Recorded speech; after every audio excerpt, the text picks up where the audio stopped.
you've got quite a waistcoat here, Janet. Yes. Well, this is Dylan Thomas, Milkwood.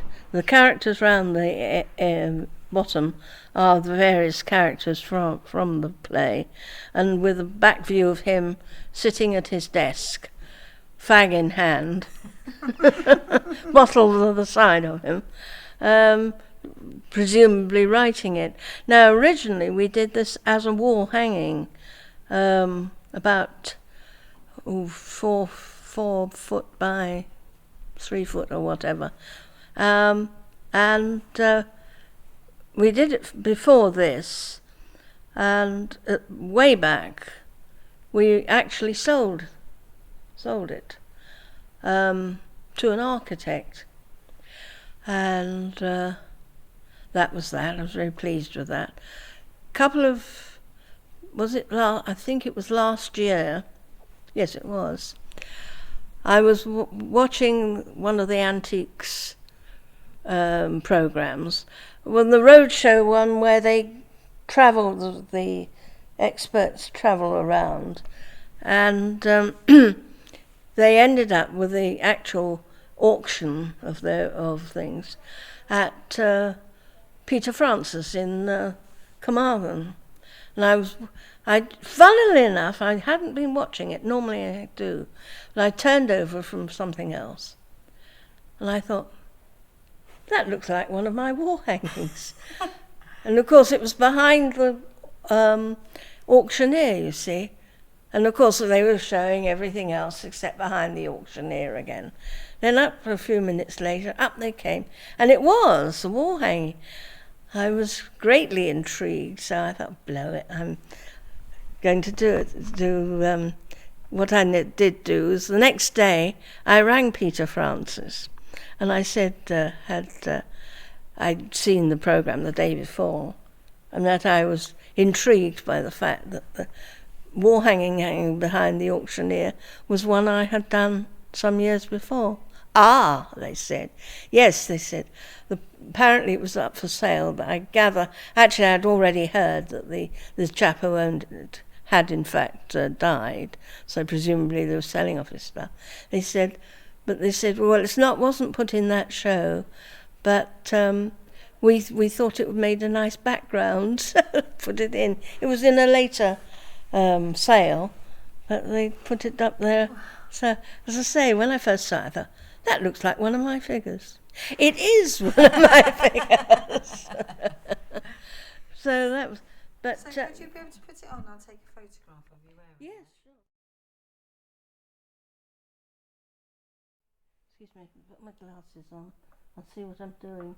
And how long did it take you to make the Dylan Thomas waistcoat? Oh, job to tell. I can't remember now. Years or? Oh no. Matter of weeks.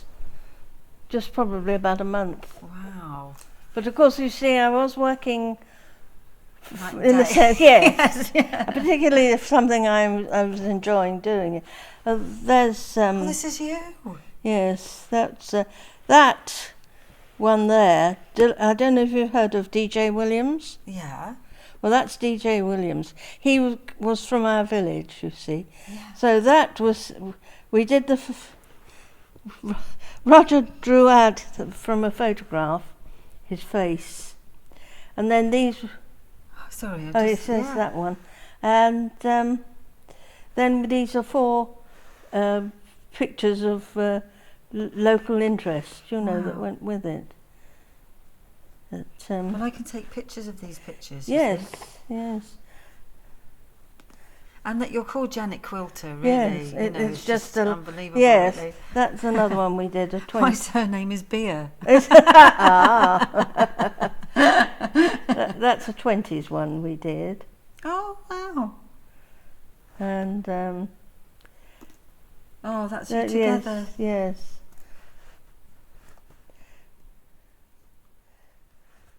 How beautiful. Well, that was the other Dylan Thomas one we did. That was the actual Thomas wall hanging with various characters that were in there. We gave them little houses, like Polly Garter Mrs. Ogmore Pritchard with her two, Ogmore and Pritchard. Trying to remember what that one was. Can't remember. Oh, I think there was just Larne with its. This is can't remember that one now. And Polly Garter and the vicar. And that's the what's his name, the poisoner. And there's Captain Cat. Oh, there's me wearing my waistcoat. Oh, yeah. That was when I did a lecture at where were we? Oh, Leeds, yes. That was an Irish quilter. She did the morning session and I did the afternoon session. There's me in the studio. See, they're the drawings. You see. I mean, they're repeating themselves, aren't they? Oh, there were. Do you know, sad thing was I lost them on the way here, from home to here. I don't know where they went. Just went. Oh. I think, I had one or two people helping me, and whether they thought it was just sort of, some rubbish, I don't know. But it didn't really matter, but I mean, I could. Oh, there's Roger. What does that say there? Welsh quilters among the best. Yes. Well, there was a national quilt exhibition at Bath, and that was in the local papers, of course. Well, that was fun. In Abergavenny, there was this. I was trying to think what you call it exactly. Well, it was a residential college, but it was for a sort of a week or a weekend class on something, and they asked me if I'd do a picture patchwork one. On the same week, you would have about 3 other programs. Somebody might be doing stained glass windows or photography or whatever, not necessarily art, but mainly art sort of suggested topics. And we did 91, a weekend there. But the fascinating thing was, there's another one, Red Square we did. And yes, keep looking at the same one. You see, that's the same drawing. Actually, come to think, we did 3 of Milkwood, but I think that's all I've got. Yes. Oh, they did one for a magazine, Needlework magazine, and did the sort of how to do it for them. But no, going back to this Abergavenny College. As I say, it was a weekend thing. What you did was you went on Friday, and there was Friday. You'd sort of started about from 6ish on Friday, and of course all food was laid on and everything. Very good it was too. And the Friday you did I did anyway, a slideshow and a sort of what we shall be doing on the Saturday and Sunday. Giving the ideas and so on. And they also had a bar there.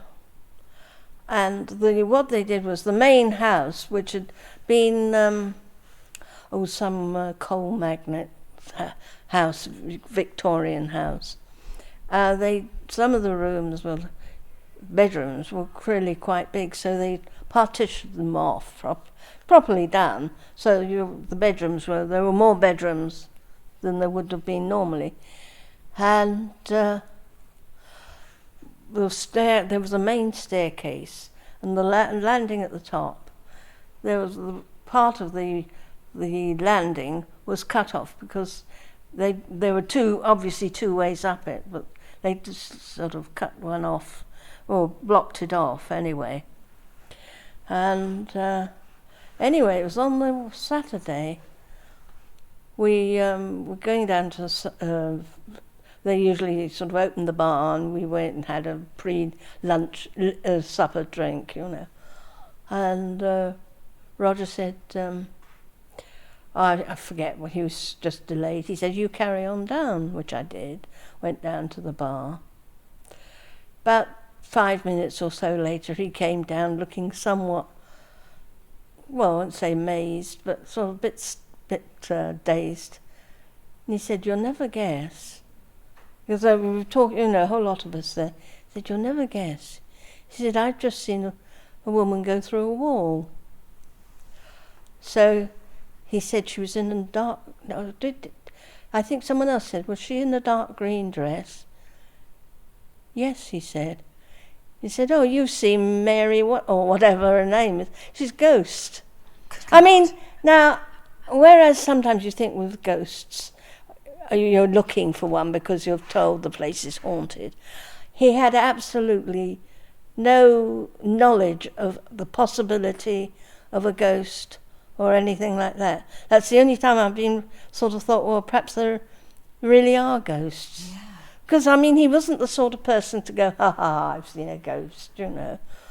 But as I said, well, he saw this woman, she just crossed the path, little thing, and then she wasn't there, you know, and there was nowhere she could have gone. Wow. But what was so strange was that various other people who had been there before said, "Oh yes, it's Mary Bloggs," or Oh, that could be the ghost. yes. And, "Oh, you are lucky. You've seen her," you know. Wow. It was strange. And I mean, we hadn't been there long enough for him to even heard a hint that, oh, there might be a ghost sort of thing. So, and he wasn't that sort of person anyway. Wow. So there we are. What quilt have we got here then? This is Punch and Judy. This is what we used to do was make them cot size, so it could be used as a cot, or they could use it as a wall hanging in the child's bedroom. Beautiful.